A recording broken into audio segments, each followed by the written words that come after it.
UFC on ESPN 18, UFC Vegas 15, I believe, Derrick Lewis versus Curtis Blaydes. And just right before we start the video, like always, can you please drop a like down below, put a comment, and support the channel. Whenever you have more interaction, it always helps in terms of getting it out there. So your like really helps a lot on the channel, so just make sure to drop a like if you haven't already. But the first fight of the night here, Luke Sanders versus Nathan Maness. I originally thought this fight was going to be at 135, but I see now that it's going to be at 140-pound catch weight, so not necessarily sure who asked for the catch weight, but it's going to be at 140 pounds here, not at bantamweight.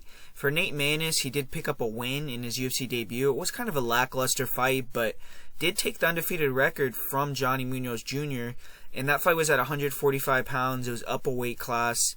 And Maness also has some pretty solid wins in the TKO promotion in Canada. I thought he was going to be making the drop down to 135 for this fight, but it's going to be 140, like I said, so he should still look a little bit better.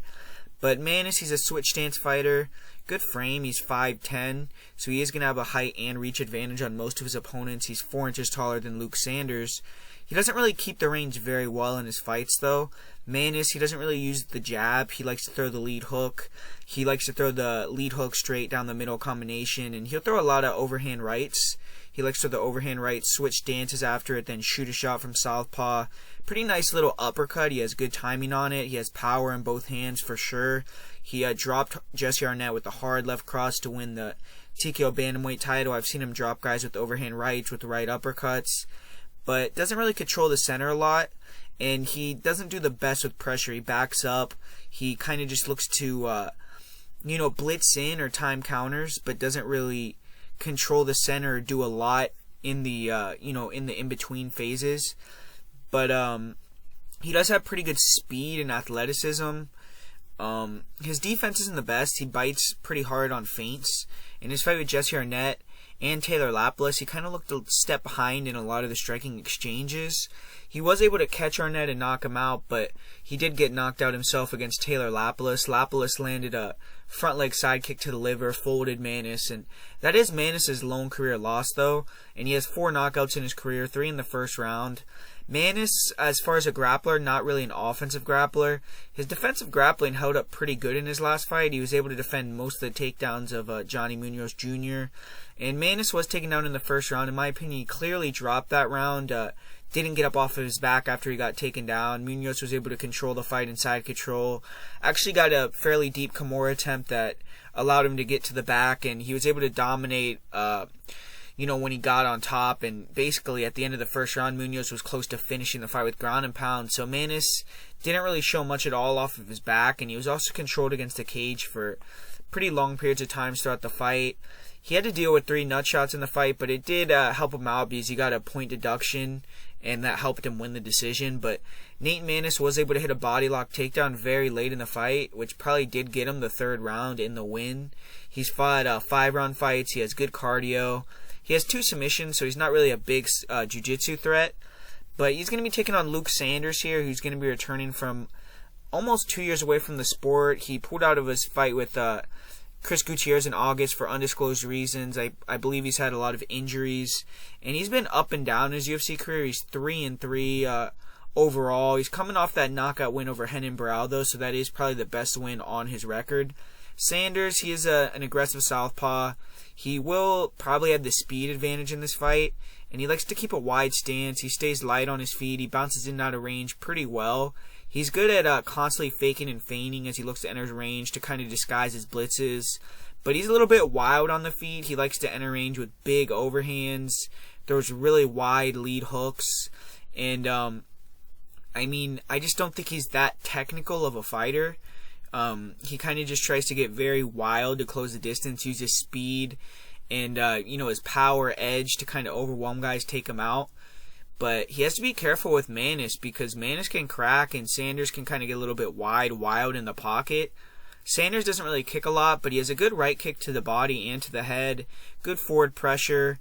And, the thing is, in this fight, his forward pressure and his just, ability to close that distance, get in Maness' face, and his speed advantage may give him some issues early, but if Maness can catch that timing We've seen Luke Sanders come in wild, get put out by guys like Andrei Sukumtat, and I could see Maness having a similar thing in this fight. Luke Sanders doesn't really look to wrestle in his fights. In his 6 UFC fights, he has just 1 takedown. In this fight, I do kind of feel it's imperative that Sanders mixes it up. Sanders is good at pressuring and backing fighters to the cage. When he does that against Maness, he's trying to clinch up, control him. If he can get some good control time in the clinch every round, that could go a long way to him securing the win. Sanders, when he does shoot takedowns, he usually attacks the single. He showed good ground and pound when he got Yuri Alcantara on the mat. He's aggressive. He has good takedown defense, but I don't think he'll have to worry about takedowns here. Sanders, he's been finishing all 3 of his losses. 2 of those have come by leg locks, so he seems to kind of struggle with the leg attack submissions. Sanders, he has 2 submissions himself. He's only going to submit someone if he knocks him down first, most likely. Not really a big threat with that. His cardio is pretty good, but he does slow down himself. And to me, the pick'em line is pretty warranted here. Both guys have paths to victory. Luke Sanders, he needs to use his pressure, back Maness to the cage, control him, maybe even look for a couple takedowns. Early in the fight, his speed will probably make him competitive with Maness on the feet. But I think as the fight goes on, coming in so wild on a guy like Maness who has good counters, one-punch power, can switch stances, throw straight shots down the middle. I feel like Maness has caught better strikers like Jesse Arnett and took him out. So I'm actually going to go with Maness here to get the knockout. Sanders hasn't shown me he can fight to a game plan. He's coming off of injuries, he's coming off a long layoff. Nate Maness, he's a guy who, before he entered the UFC, he always had a full-time job. He was working. Now he's quit his job. He's fighting full-time. He's, really dedicated himself. He's gone back down to his lighter weight class. So I feel like Maness should be tuned up, should be in form. He's a guy that has good timing, good counters. Luke Sanders coming in cold, hasn't fought in a long time.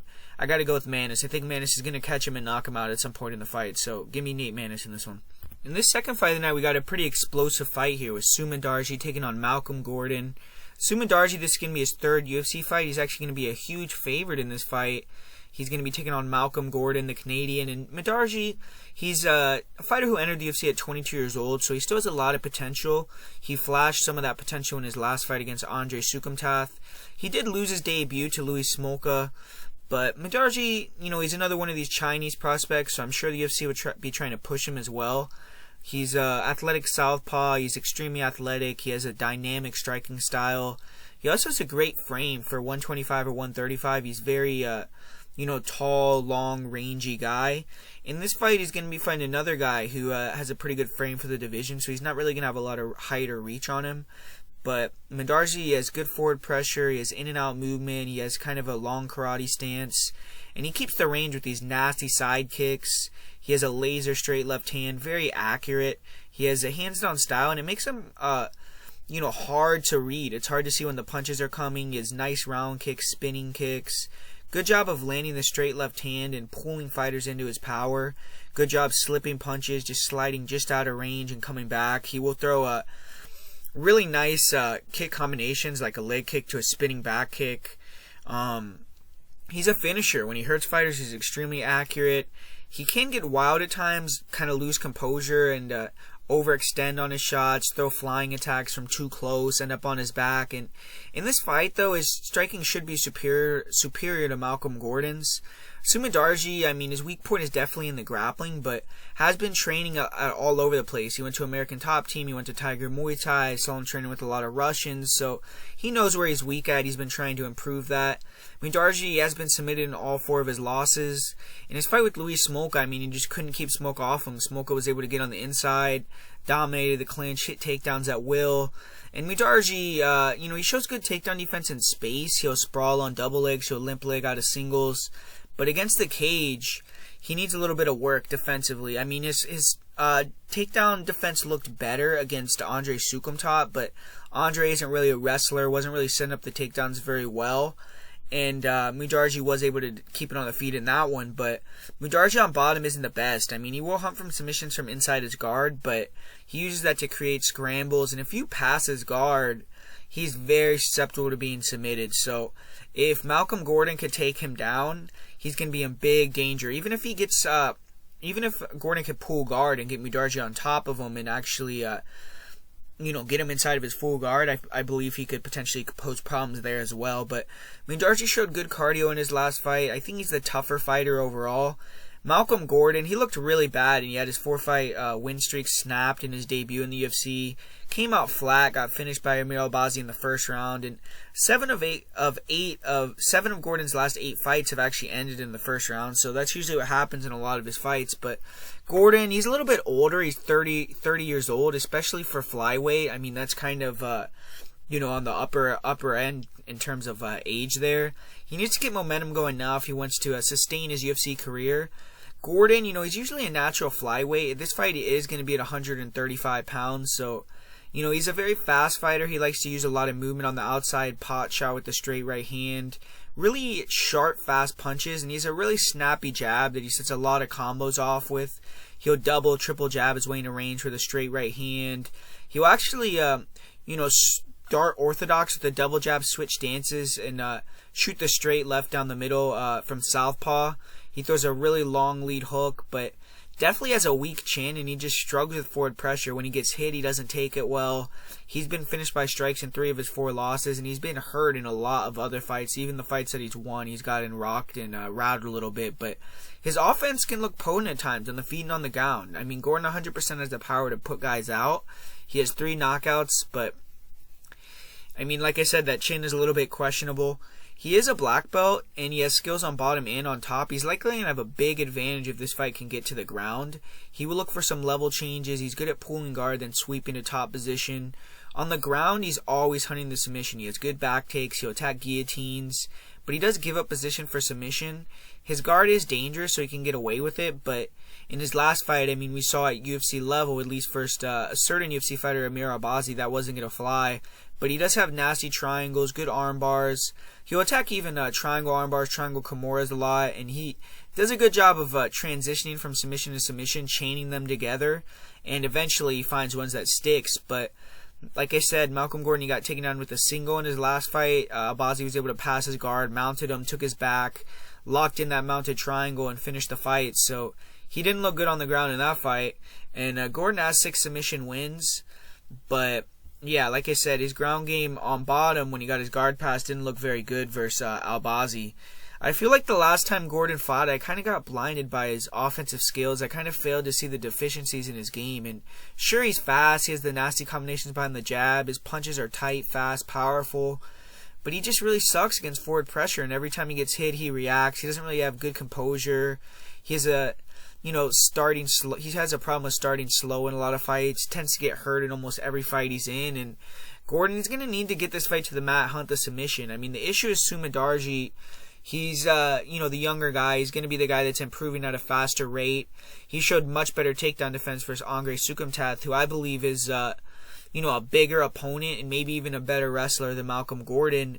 Gordon might even have to pull guard to get it to the mat, and I think Mudaerji may just catch him before that. Mudaerji is aggressive, he's accurate. If he lands a few shots clean early, we've seen Gordon get overwhelmed. We know he has kind of a weak chin, so I'm actually going to go with Mudaerji to get the first round knockout in this fight. This is an underrated fight here, in my opinion. We got Kamaka taking on JSP, Jonathan Pearce, and Kamaka, he's taking a risk here, man. In his second UFC appearance, not only is he taking the fight on short notice, but it's also, once again, at featherweight, which is a weight class that he hasn't really fought in a lot throughout his career. He's mostly fought at bantamweight, so definitely going to be a little bit undersized here. He's going to have a huge height disadvantage in this fight. At 5'7", I mean, that's not really a big featherweight, man. I mean, I know the champion, Volkanovski's a short guy, but a lot of featherweights are like 6 foot, 5'11", 6'1", so Kamaka looked good in his debut against Tony Kelly. I mean, he dug deep, showed off some plus skills everywhere, picked up that unanimous decision victory, and he's been in decision machine since going pro. 7 of his 8 wins are decision victories, but Kamaka is the way more technical striker. He throws nice, tight boxing combos, really nice 1-2. Kamaka will rip the body with really nasty hooks. Kamaka will throw that right hook to the head, followed by the lead left hook to the head. He, throws a lot of volume, and he's a pretty fast guy. He throws some solid low kicks. He'll throw some occasional high kicks, but really is a boxer on the feet. But he's a tough Hawaiian. He will mix it up, stay in the pocket. He can kind of get a little bit stationary at times and be hittable.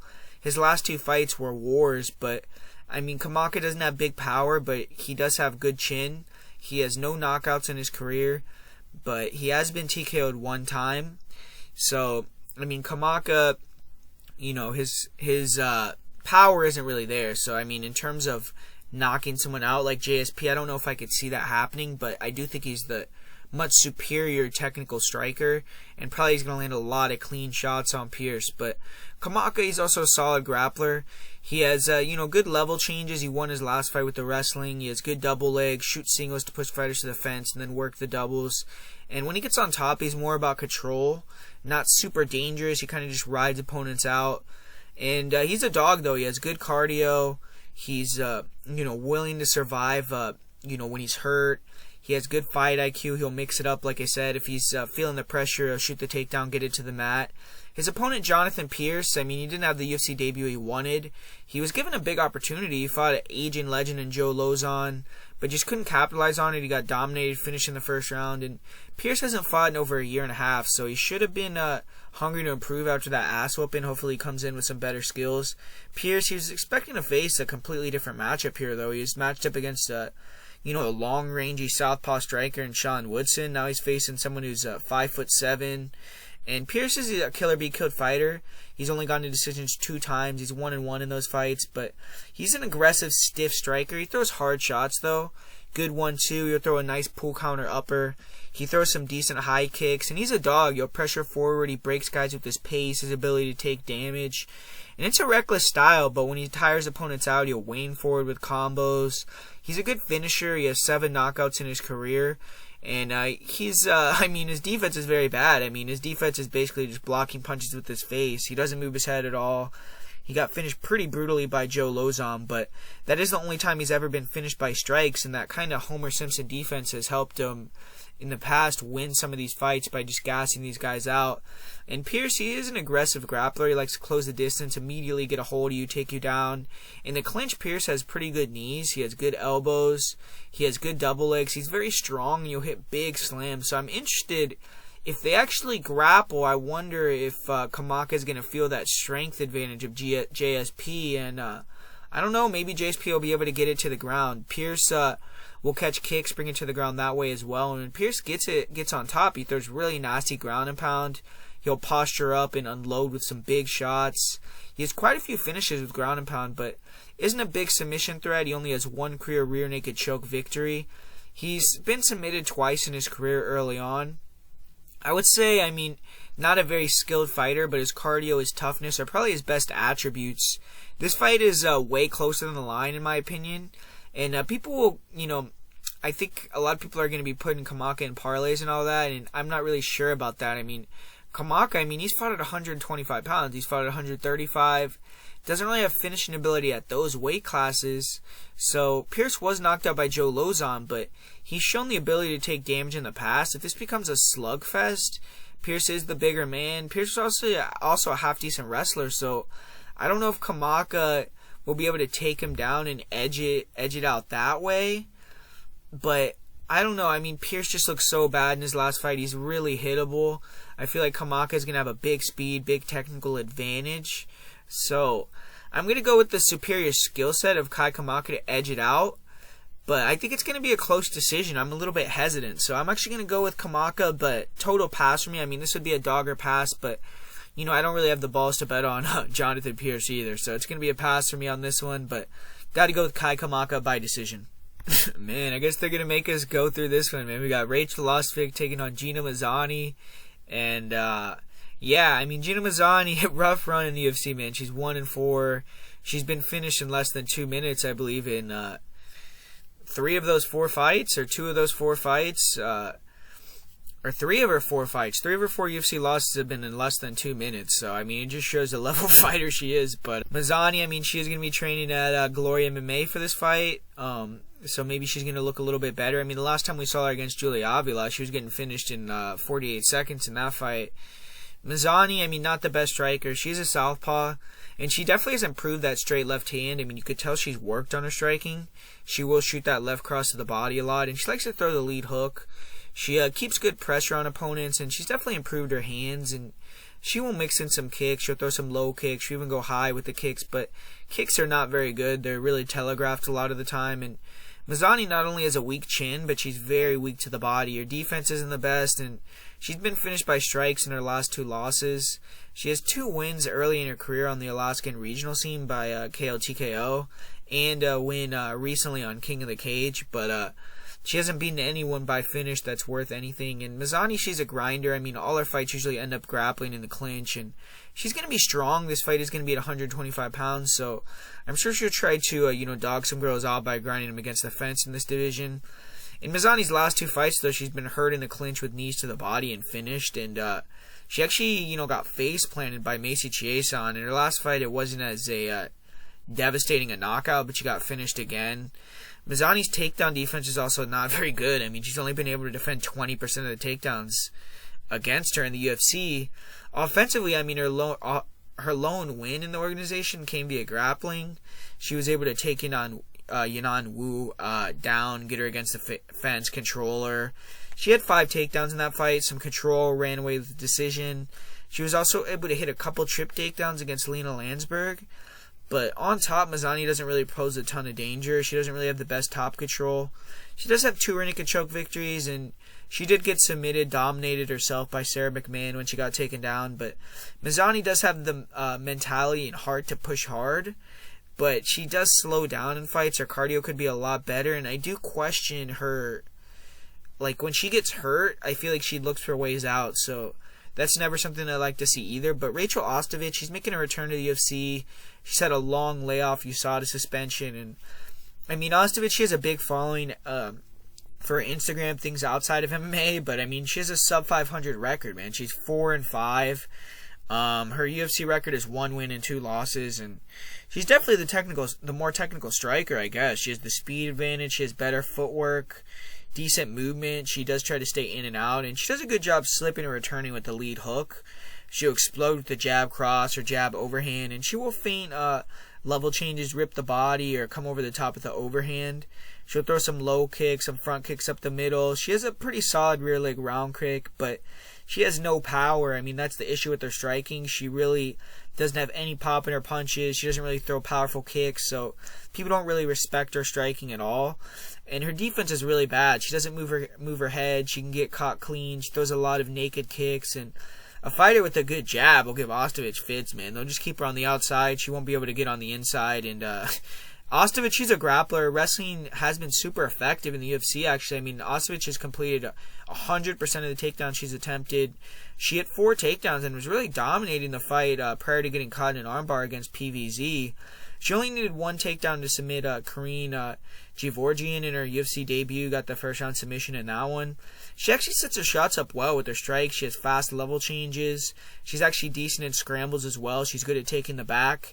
And she got too high. She gets too high on the back a lot and ends up on bottom. But she was able to immediately transition to an armbar against Gevorgian and submit her in that fight once she got shucked off the back. And when Ostavich gets on top, she does have pretty solid control. She will hunt guillotines or arm triangles, but she really is a back taker, and she'll try to take the back too sloppily, get reversed a lot, like you said. That's what happened to her in her fight with PVZ, which led to her getting armbarred in that fight.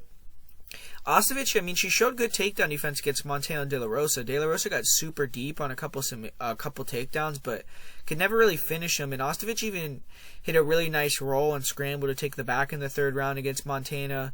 She did get too high on the back once again and ended up on bottom, and De La Rosa was able to dominate her when she got on top, took the back, and found the rear naked choke. And Ostavich, she's never been taken down in the UFC, like I said, but just due to her, just aggressiveness on top and just sloppiness, she has been put on her back. And when she gets put on bottom, she's not very good, man. I mean, she allows fighters to pass her guard. She gives up her back herself. And, she's been submitted 3 times in her career. She needs to stay off her back or the cage in this fight. I kind of expect Mazany to try to use pressure, volume, striking, and clinch control to win this fight. And even though I feel Ostavich is the more technical, faster striker, she's going to struggle with that left cross of Mazany, in my opinion. Neither girl hits super hard, but I do think Mazany will have a significant power advantage. Mazany probably will have the edge in the striking just due to her throwing harder, being more aggressive, even though I said Ostavich is more technical. The grappling, I mean, I actually favor Ostavich. She has better wrestling, and she's actually very solid in scrambles. But it's just she's very weak off her back, and she tends to get finished when she gets put on bottom. With this fight, I'm just going to pick the tougher girl in Mazany. I think she has a slight edge on the feet, could get the finish if she gets on top. And Mazany's the bigger girl. Would I be shocked if Ostavich knees her to the body, took her back, and choked her out? No. I mean, would I even be shocked to see Rachael grind her out for 3 rounds? Not really.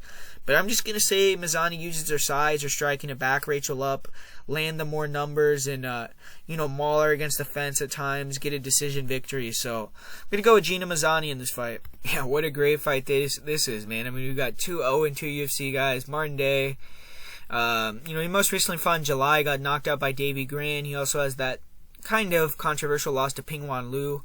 And he's an older bantamweight. He's 32 years old, but still going to be younger than his opponent, Anderson Dos Santos. Martin Day will have a big advantage in the height. He's going to have a 5-inch height advantage over Anderson.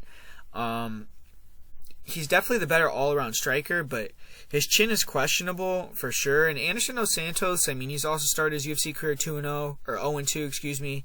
He's 35 years old, and he hasn't fought in almost 2 years, so those are some red flags there, but he is a hard-nosed grappler who can bang. In this fight, I mean, it's going to come down to who can keep the fight at their range and implement their game. Martin Day is going to have the big height advantage. He's going to need to use his length like usual, to land his jabs, his long straights, his kicks. And Day will switch stances, give different looks. He's a tricky striker. He throws the, nice round kicks, lead leg side kicks. He'll throw them with both legs. And he doesn't really possess a lot of power, in my opinion. But I feel like his punches, they're stinging, but they don't really have a ton of pop. And his defensive boxing is also not very good. He also can overextend on his punches, duck his head a lot. I feel like Day doesn't really use his length the best. He has periods in fights where he's pressuring and standing right in front of guys, or kind of allows guys to back him up and control the distance. When Davey Gran got him in that position against the cage, he was able to shoot in and get really easy double legs. But Martin Day is a guy who has good scrambling ability. He's kind of hard to control. And he was able to reverse, get on top of Davey Gran in the 3rd round. And he isn't very good on top. He doesn't really have great control, but he will look for front chokes when fighters stand up. And, he doesn't really have a big danger on the ground. But, he will mix it up. Throws a couple of big elbows on top. And, I mean, his ground and pound isn't horrible. Martin's last fight, though, I do feel like he was feeling the pressure of getting a win. In that 3rd round, he really pressed Davey Grant looking for the finish and put a stamp on it. But it was a mistake, man. He got caught and put out cold with that left hook. He also got knocked down in the 3rd round of his fight with Pingwan Liu. The last fight was the 2nd time Day's been knocked out in his career. And Day's now technically 0-3 under the UFC banner. He lost in the Contender Series in 2017 as well. So, I mean, Day hasn't done very well in UFC competition. He does have 3 knockouts, 3 submissions, and he's also, always in close fights when they hit the scorecards usually. He's been to 5 decisions. He's 3-2 in those fights. 3 split decisions in those 5 fights. His opponent, Anderson Dos Santos, I mean, more of a wild man. Dos Santos' striking isn't really technical or even good, but he's a dog. He pressures forward, throws bombs. When you look at Anderson's record, something he will have on his side is experience here. He has over double the fights of Martin Day, double the wins of Martin Day. And Anderson, he's clearly fought better competition. Even in the UFC, I feel his 2 opponents are better than Martin Day's. Dos Santos' striking, I mean, is not very good. He's super tough, blocks punches with his face, has a good chin. But he just inches into range, looks to counter with that straight right or left hook. He will blitz in with the straight punch or the hook combos, and he kind of wants to back you up and trade. If he can get you against the fence in the pocket, I mean, he isn't terrible. He packs power, he'll slip and rip. And Martin Day can't get goaded in by Dos Santos taunting, because if he decides to trade, better man have gotten rocked and dropped by Anderson than Martin Day. And Anderson has no finesse, though. I mean, fighters can see everything coming. He really struggled with the speed and reach of Andre Ewell, couldn't get inside. And when he went to the wrestling, he did do well against Andre Ewell. Anderson was able to hit some double legs against the cage, which Day did struggle with in his last fight. And on top, Dos Santos, he's a very aggressive guy looking for submissions, and he has a good mount. When he takes the back, he's super dangerous. But Dos Santos is sometimes too aggressive looking for position, can allow fighters to, explode, scramble back to their feet. But if Dos Santos can get the backbone, he's dangerous there. He has 7 rear naked chokes. He has 11 submissions overall in his career. And he's very tough. He's more of a killer be killed guy, though. He's been finished 5 times. TKO'd 3 times, submitted twice. He has good cardio. He can go hard for 3 rounds. But, I mean, he's going to have to get past that reach, look to bang, and, get it in the pocket, test that chin of Martin Day. Day just got knocked out 4 months ago, so if he can get inside, hit takedowns, he's probably going to win the fight. If he can get inside, land a big overhand, he might knock him out, but Anderson is just taking such a long time off. He's 35 years old. I don't know if he's going to be able to beat a younger, faster guy like Martin Day. Day just has to be smart. Keep the jab, the straights in his face, touch him as he's coming in, move. Don't worry about the knockout. Just touch him. Eventually it'll calm where you'll take the decision. So I'm going to take Day by decision, but I kind of think it's a dog or pass matchup here. With this next fight, I mean, I'm not going to spend a lot of time on this fight because it's really hard to call. I mean, Norma Dumont, she entered the UFC undefeated. She moved up to featherweight, got knocked out by Megan Anderson, and she's going to be making the move back down to 135. She's going to be taking on a veteran, Ashlee Smith, and it's really hard to gauge how good Norma Dumont is. I mean, she only has 2 fights I could find online. She was landing some nice heavy low kicks, some nice body kicks in one of those fights that I saw, and she will come in with a nice one too. She looks like she has some quick hands, but doesn't look like she has great boxing defense, nor does she look defensively sound, fighting, moving backwards, and she got knocked out with the straight shot down the middle, and it flatlined her, so I don't know about her chin either. I haven't really seen much of Dumont's grappling. I mean, I have seen her get a couple of takedowns in the clinch. She looks strong. She has nice trips, good throws. In her fight with Megan Anderson, she did shoot a single and get countered, and eventually she got knocked out. In top position, Dumont was able to, get top mount, rain down shots, and forced one of her opponents to give her back and finished her in a fight that I watched. Dumont does look pretty strong in that position when she could take the back. She has 2 rear naked chokes in her 4 wins. And she looks like a decent athlete, but very green, 5 fights. And I mean, Ashlee Smith, she's the veteran. She hasn't fought in nearly 2 years, though, and she's 1-3 in her last 4 fights, 33 years old, UFC record of 3-4. I mean, she doesn't really, give a lot of confidence either when you're looking at someone to bet on or anything like that. But she is clearly the way more experienced girl. I mean, as a striker, she's stiff. She isn't very fast. She doesn't move her head. She isn't really very good striker, but I feel like she's going to be able to compete or maybe even be the better striker against Dumont. I mean, it's kind of hard to say, but she is a good wrestler. I believe she's going to be stronger in the clinch and probably be able to get that single collar, land those knees, dirty boxing. She's probably going to be the better wrestler, be able to deny the takedowns, maybe even able to hit a body lock, get on top, but I have no idea, man. I mean, Smith is old. She looked bad versus Angela Lee, but she's a good wrestler. She can keep it on the feet or just kind of maul against the cage. I just feel like she probably should have the advantage. I mean, she's way more experienced. She's fought much better girls, so I mean, it's not like Norma Dumont is young either. She's 30 years old, so I'm going to go with Ashlee Smith by decision, but this is one of my least confident picks on the card right here. Alright, this is a good fight. We got Spike Carlyle taking on Bill Algeo.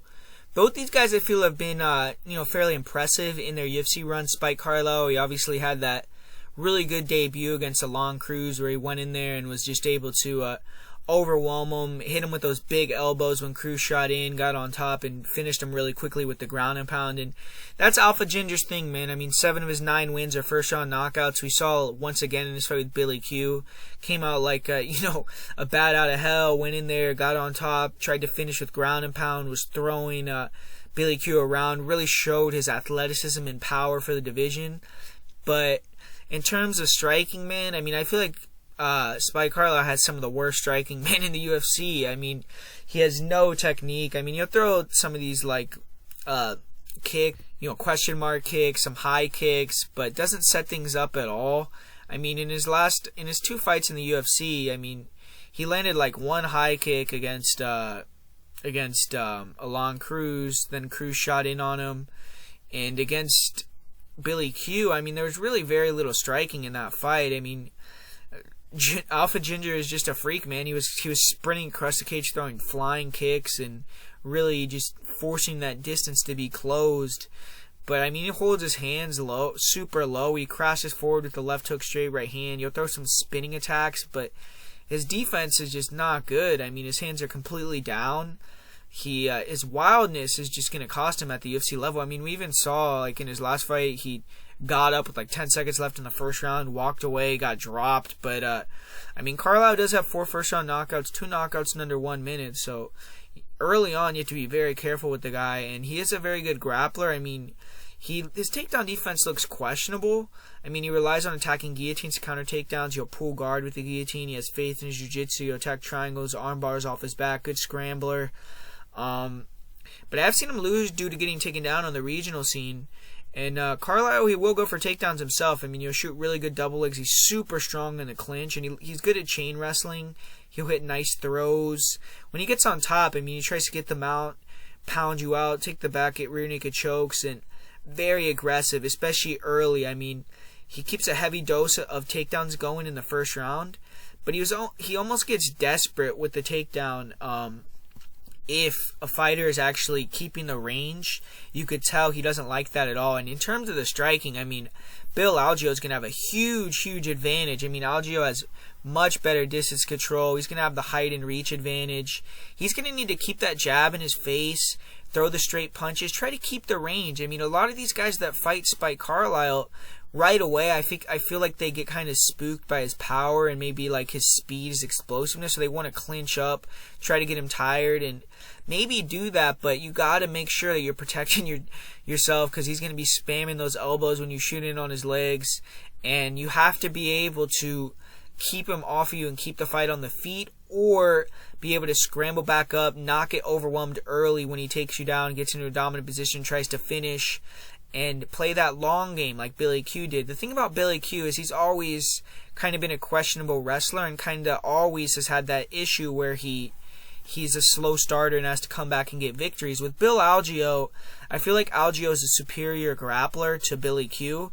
And on the feet, Algeo, I mean, he's not the best striker, but he's going to have a huge advantage on the feet against Spike Carlyle. He throws, these straighter shots. He has a good jab. I think he's going to be able to keep him on the outside. And another thing I like about Algeo for this matchup is that front knee he throws up the middle, because that'll counteract the ability for Spike Carlyle to shoot in so freely. Because if he catches one of those knees, I don't care how much of a freak you are, dude, you're going to get hurt real bad. I mean, we saw Rick Lamas get caught with the knee, got caught with the front kick up the middle. And I mean, Algeo, to me, he's shown the ability to stick in fights with really good guys like Brennan Loughnane, like Ricardo Lamas, and he actually took Lamas to a close split decision. Spike Carlyle, I mean, he's out here, I mean, he's fighting Billy Q, but he's fighting guys like Alon Cruz, who has 10 fights. He's fighting guys on the regional scene who are no names. So, I mean, Algeo, he's fought guys like Shane Burgos. He's fought guys, like I said, took Ricardo Lamas to a split decision, fought Brennan Loughnane, fought Tim Dooling.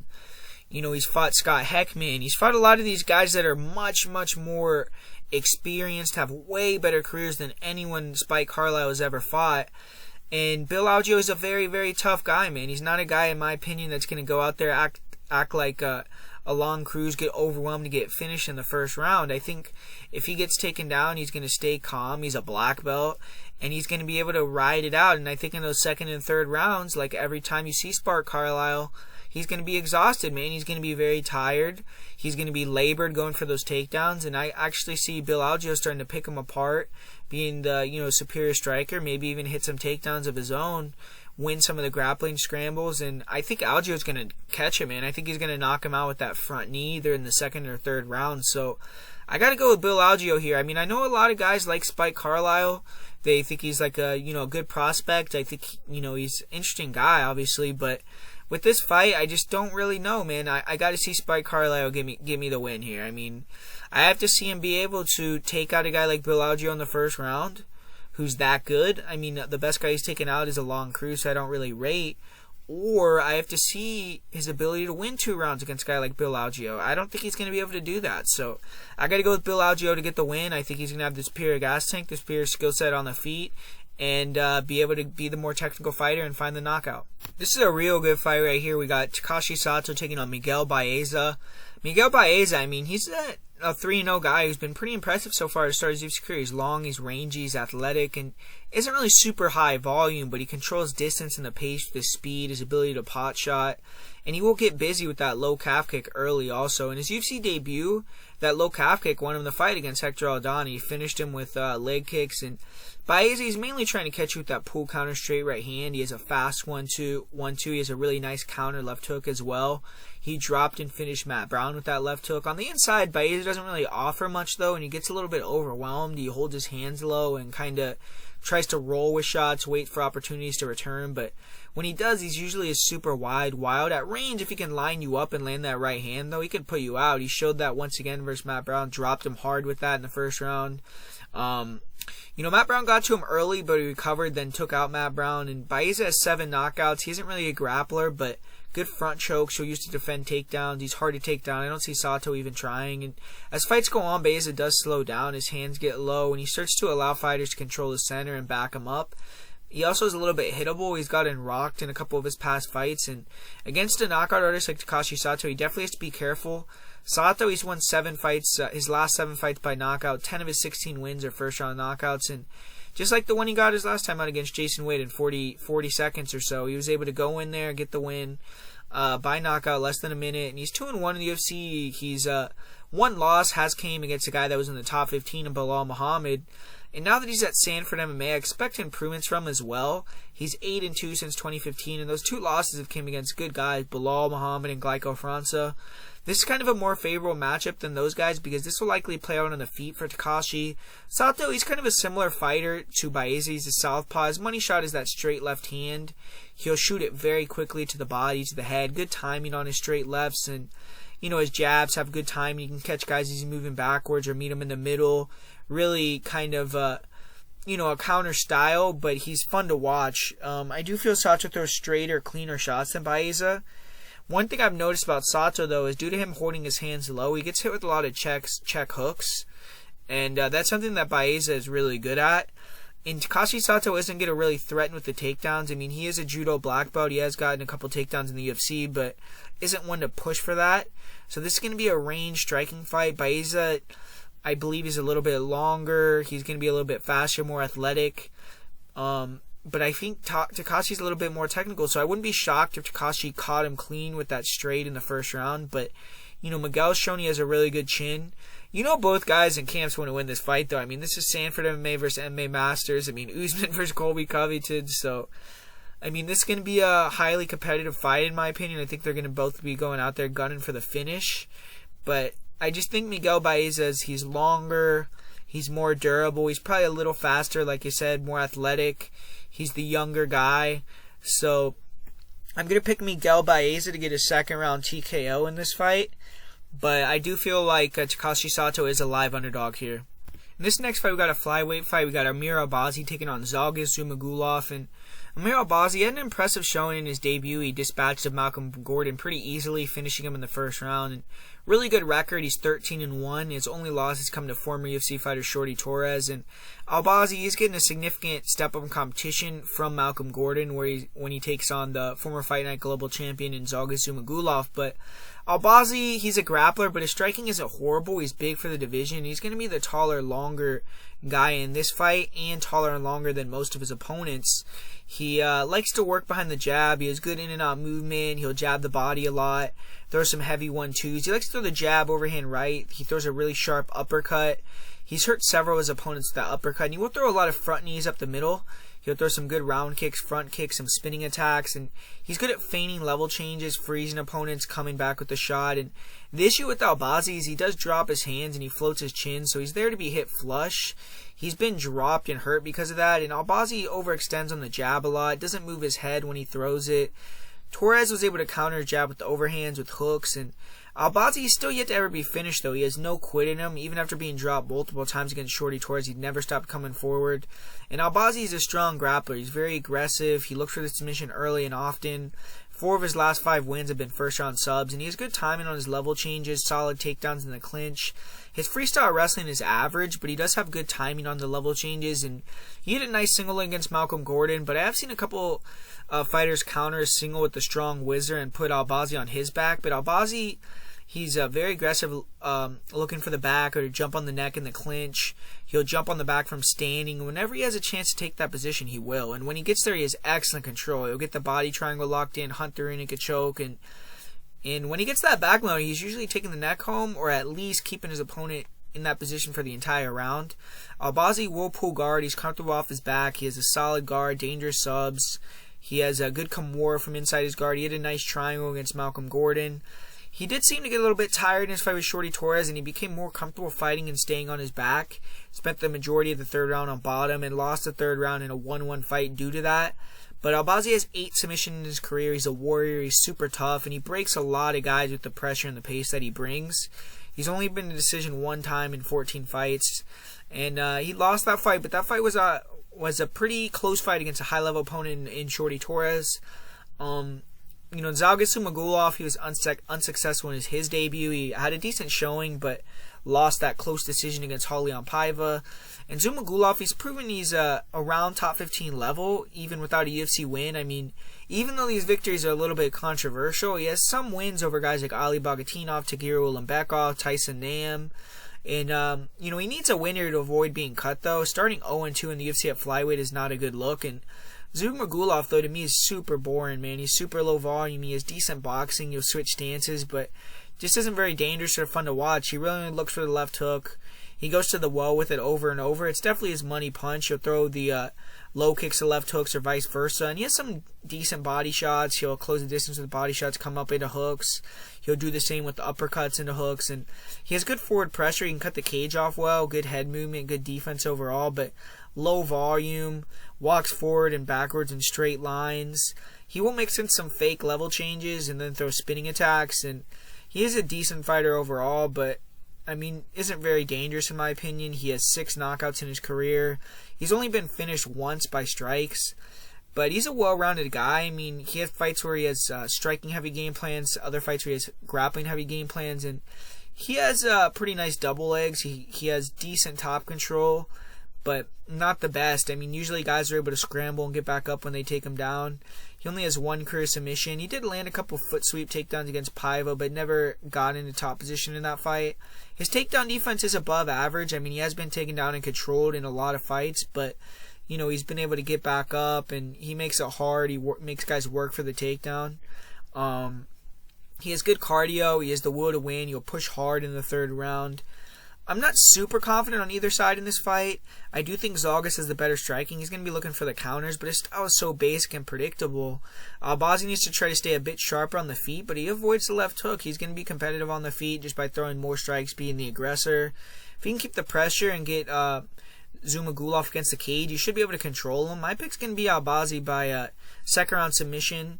Zhalgas, he's tough to finish, and he may try to get some takedowns of his own, but I think Albazi's just going to outwork him even if it goes to decision, but I actually feel like he's going to be able to catch him. So give me Zhalgas Amir Albazi to get the victory via decision. Or via submission, excuse me. Next fight here, we got the heavyweights. We got Josh Parisian coming in here, taking on Parker Porter. And Josh Parisian, he's finally getting his opportunity to fight in the UFC. He's had 16 regional fights. He went through the Dana White Contender Series twice. He had 2 knockouts. He fought on the Ultimate Fighter. Now he's finally could say he's a UFC fighter, but he's a huge heavyweight. He cuts weight to get to 265, but pretty athletic. He has fought super weight competition lately. When you look at his record, he's really only defeated 2 guys with even average records in Chad Johnson and Greg Rebello. If you look at the recent fighters Parisian has defeated as well, they're all also super small heavyweights. Chad Johnson was 215 pounds in the Contender Series. His opponent previous to that was Marcus Maldine, who's 8-12. He's a guy who's fought as low as 170 pounds. And Parisian also has some questionable losses. He's a TKO loss to Tony Lopez in 2017. That's a little bit alarming. But on the feet, he fights like a small guy. He doesn't really have the best hands, but he does have a decent jab. He'll come forward with that straight or the overhand right. He'll throw some sharp counter hooks on the inside. His boxing isn't very good. He'll just shell up, back up when he gets hit. His defense isn't that good. And Marcus Maldine had a lot of success getting on the inside and just being wild using his speed. He won a lot of the exchanges on the inside. And Maldine was actually landing big shots on Parisian against the cage before going for a flying knee, slipped, ended up on his back, and got finished almost immediately after. It was not a very good performance from Parisian in that fight, but Parisian throws a ton of kicks. He'll open up with, big spinning attacks. He'll throw really nice low kicks. On the Contender Series, he threw that, leg kick to spinning back kick combination several times. And after several spinning back kicks to the body, Parisian went for the spinning back fist, hit Greg Rebello when he covered low, knocked him out. And if you watch Parisian's fight with Machunga Djaska, though, he did struggle a little bit with the height and the reach, and he didn't throw a lot of volume in that fight and kind of relied on a grappling heavy game plan. So I do feel like when he either doesn't have the speed advantage or the range advantage, he kind of feels uncomfortable on the feet. But in this fight, he's going to have a significant height and reach advantage, so he should be comfortable striking. And Parisian is not a grappler. I mean, in most of his fights, he doesn't really mix it up, but he has shown IQ to do that in fights where he has big advantages there. Like I said, he was able to take down Machunga Djaska and just basically dominated in the clinch, hit the takedown, and on top his opponent kind of looked like a fish out of water, so he was able to get an easy victory, mounted him and finished him. Parisian seems good on top, though. He was able to take out Marcus Maldine right away when he got on top of him. He's super aggressive with his ground and pound, did the same thing to Chad Johnson. And, he was able to defend the takedowns of Chad Johnson, which was good to see. He actually defended the takedown of Johnson, caught him with a left hook off the break, hurt him, finished him with ground and pound. And, he's a decent fighter. I don't want to say he's good, but he's all right. And Parker Porter, he had a pretty bad showing in his debut. He looked out of shape, not really ready for the moment, got knocked out in the first round by Chris Daukaus. And Porter, he said that for his camp for that fight, he didn't have a great camp, so he said he's in better shape for this one. He's looking to put his best foot forward here, but on the feet, Porter, he's primarily a boxer. He'll mix in some low kicks in there, but likes to throw the hands. He does have a decent jab. He'll double jab his way into range. He'll throw some double jab overhand rights. He'll wing the overhand right from his hip. It's not very technical, but he'll try to get inside, slip and return with punches. He has a nice left hook that he landed on his last opponent he defeated and knocked him out, and Porter will try to counterpunch with his boxing, slip and rip. Keeps up pretty good pressure and pace for a heavyweight, but just isn't the best athlete there to be hit. Chris Daukaus landed almost every straight right hand he threw, and Parker Porter definitely has a good chin, though. He had some big shots from Daukaus. He only got finished after a crazy combination that ended with a knee, but when you look at Porter, 5 of his 6 losses happened in the first round, so he is kind of a slow starter. He's been finished by strikes 3 times. He has 3 knockouts himself, and Parker Porter is a brown belt in jiu-jitsu. He is heavy on top. He has good knees in the clinch. He gets all of his takedowns from the clinch also. He'll hit trips. He'll also attack the neck, snap guys down, force them to go to their back with the guillotine threat. And he isn't really an active seeker of the takedown, though. Just isn't an explosive athlete, so he isn't going to be shooting blast doubles. It's hard for him to close the distance.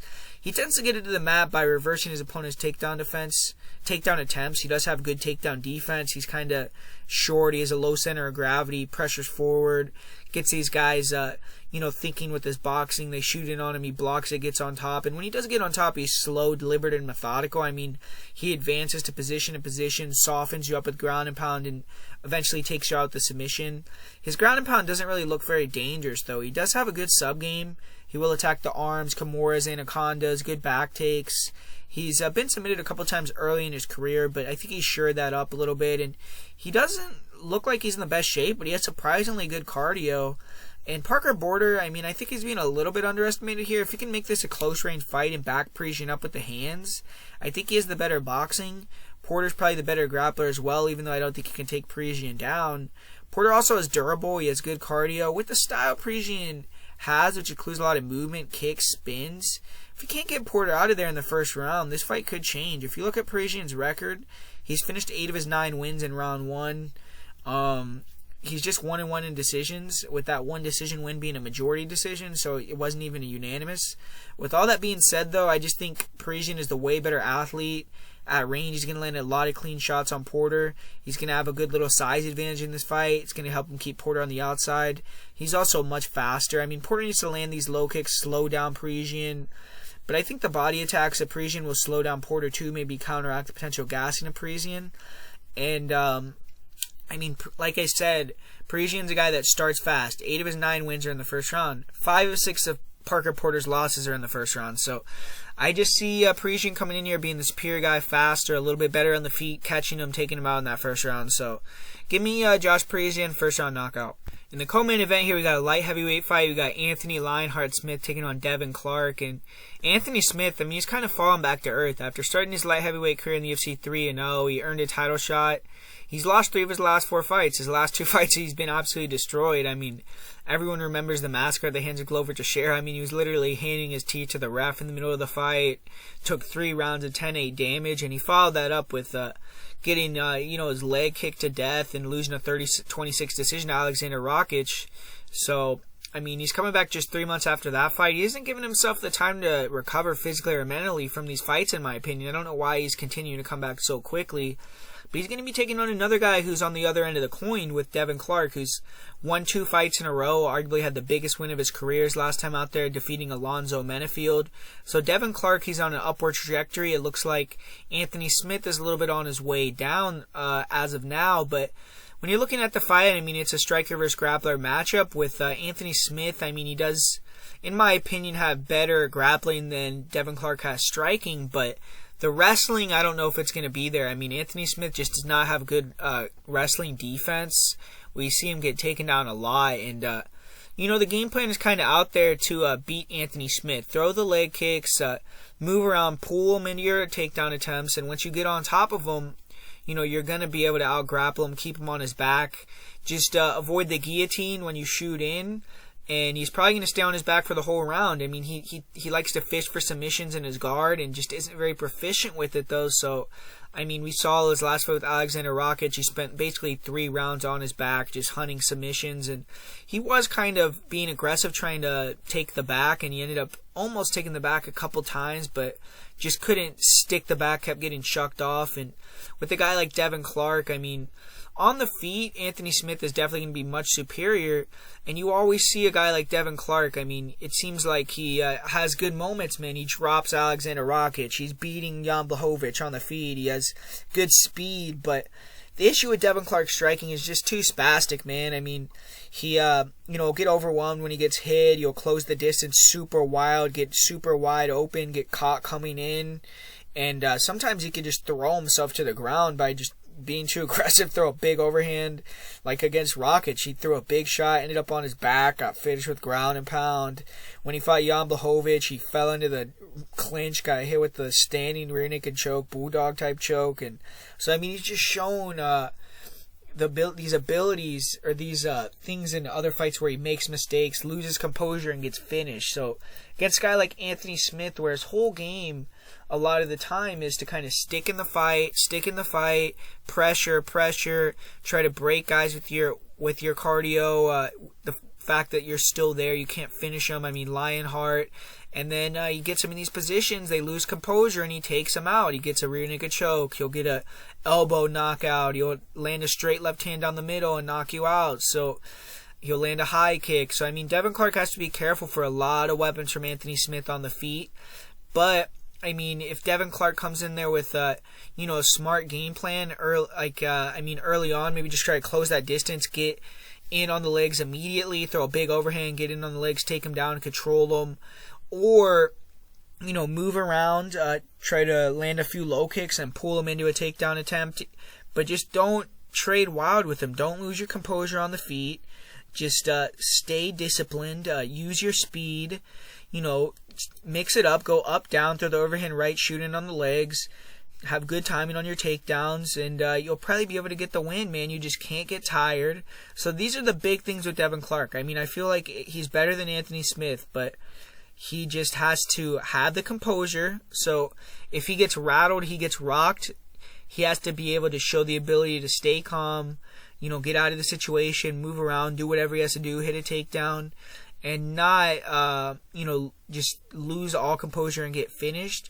And he also has to have the cardio to be able to go for 3 rounds, because if he gets tired in the later rounds, then Anthony Smith is the king of coming back in the finish. But, I mean, this is a hard fight for me to call, because I just don't really trust Devin Clark. I don't think that he's a great fighter, but I just feel like he's the better athlete than Anthony Smith. He's going to be physically stronger, and I think that he's the better wrestler. He's going to be able to hit takedowns probably at will.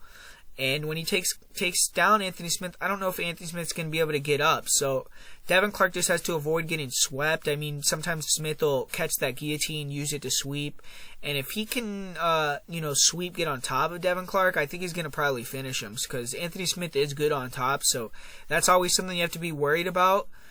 But I just feel like Devin Clark is probably going to be able to get in here, hit the takedowns and win a decision, control against the cage, just be the bigger, superior wrestler. So I'm actually going to go with Devin Clark to win a decision in this fight. It's kind of funny. It's like Anthony Smith had that big run at light heavyweight, was fighting these guys in the upper echelon, and now he's back to fighting, the same level guys he was fighting at middleweight. So it's interesting kind of, what a year can do to these guys. But I'm actually going to go with Devin Clark via decision. And finally here we got the main event. We got Curtis Blaydes taking on Derrick Lewis. Great fight, man. Heavyweight main event. These are two guys that are perennial top 10 guys. I mean, say what you want about Derrick Lewis. He might not be the most technically skilled guy, but he's been able to stay in the UFC, beat a lot of guys. He has, I think, the most knockouts in UFC heavyweight history, man. So this guy, I mean, we all know if he touches you, he could put you out cold. And he has the ability to, even though people act like he has poor cardio, he's 8-1 after fights that go past the third round, or fights that get to the third round. So even though he looks super gassed, looks tired, he has the ability to keep that power over 3 rounds. So it's going to be an interesting fight. I mean, Curtis Blaydes, we already know what both these guys are going to do. Curtis Blaydes is going to be looking to use his striking to set up his takedowns, chain wrestle, get Derrick Lewis to the ground, get into a dominant position, maybe get that Dagestani handcuff, go to work. And Derrick Lewis, I mean, early on, he's going to get taken down. We all know this. He doesn't really have the best takedown defense. He gets taken down in almost all of his fights, but he just has that very, very peculiar skill, man, where he stays calm. Guys can't get him in bad positions. He'll explode back up to his feet, and he just wears these people out. Eventually, they start to get sloppy going for these takedowns, and he just catches them, knocks them out. I mean, we saw Alexio Oleinik took him down, had him in a horrible position, almost submitted him, and he gets out of it, knocks out Alexio Oleinik in the second round. Shamil Abdurakhimov takes him down for 3 rounds, is dominating him with the grappling. 4th round, gets knocked out. So, I mean, Derrick Lewis can get dominated for significant periods of times, come back at the knockout. So, I mean, we saw Curtis Blaydes in his last fight, did get a little bit tired that 3rd, 4th, 5th round against Alexander Volkov. He got rocked in those fights. Almost got finished with the knee. I mean, he was really moving he was had the happy feet there. And the thing is about Curtis Blaydes, he gets rocked in a lot of his fights. I mean, so it wouldn't be a shocking upset if Derrick Lewis came in here, landed a big strike on Curtis Blaydes, knocked him out at any point in the fight. I mean, he has the ability to do it in the 5th round, but Curtis Blaydes, I mean, I just feel like it's hard to bet against him, or pick against him in terms of like just a pure pick. And I'm a guy that picks Derrick Lewis a lot. I picked Derrick Lewis to beat Francis Ngannou. I picked Derrick Lewis to beat Oleinik. A lot of guys that, when people pick the opponent, I'll pick Derrick Lewis. But with this fight, I mean, he's facing the best wrestler in the division. He facing a guy that can chain wrestle and a guy that is big and has good control on top. So I don't know. I just feel like potentially Curtis Blaydes is going to be able to, early on, Derrick Lewis is going to pose problems, obviously. He's going to be hard to hold down. He's going to be standing back up to his feet when he gets taken down. But I think as the fight goes on, I think the chain wrestling of Curtis Blaydes is going to really melt the cardio of Derrick Lewis as well. And I actually think Curtis is going to be able to start to really put it on him, maybe even start to win some striking exchanges just because Derrick is so scared of the takedown. But man, I mean, to lay that chalk on Curtis Blaydes when you got a guy like Derrick Lewis for 5 rounds that could land that kill shot, it's a little bit scary, man. It's real scary, actually. So, I mean, I think Curtis Blaydes is going to find a finish. I think he's going to be able to get on top. Derrick Lewis will get tired, maybe give his back, and you'll pound him out, or you'll pound him out from the mount. But, I mean, this is a tricky fight. This is a fight that I don't want to have anything to do with. I mean, I think that the over 1.5 rounds is a pretty good bet, but other than that, I mean, I don't want to bet on Curtis Blaydes like over -3-1. So maybe if you're really confident in Curtis Blaydes, you could play him inside the distance, because I just don't see this fight lasting for 5 rounds. But for me, this is going to be a pass fight. I'm going to pick Curtis Blaydes to get the win. I'm going to say maybe he'll get a 3rd, 4th round TKO victory. But this is another fight where I think the line could be a little bit closer. So I'm not going to say it's a dog or pass situation, because I do think Curtis Blaydes is, probably going to win the fight. But I just don't feel super comfortable betting Curtis Blaydes at that price either. So I'm actually going to go with Curtis Blaydes, 3rd, 4th round TKO, but not going to have him any bets or any parlays or anything like that. In terms of parlay of the week for this card, I'm not going to have a parlay of the week. I don't really like any parlays. I'm just going to do one play of the week. It's actually going to be an underdog play. It's going to be Bill Algeo, so that's going to be the play of the week that I give out for this one. And my most confident pick on the card is going to be Mudaerji. I think him inside the distance, -115, is a pretty good bet as well. And another underdog I'll give as just the underdog play of the week, even though we do have an underdog as the in replacement of the parlay of the week. It's going to be Devin Clark as another underdog play of the week. So there you have it, guys. Just like I said in the beginning of the video, if you still haven't liked the video, please like it. Put a comment down below. And thanks so much for watching, guys. I really appreciate all the support. And let's get this money this weekend. And talk to you guys later.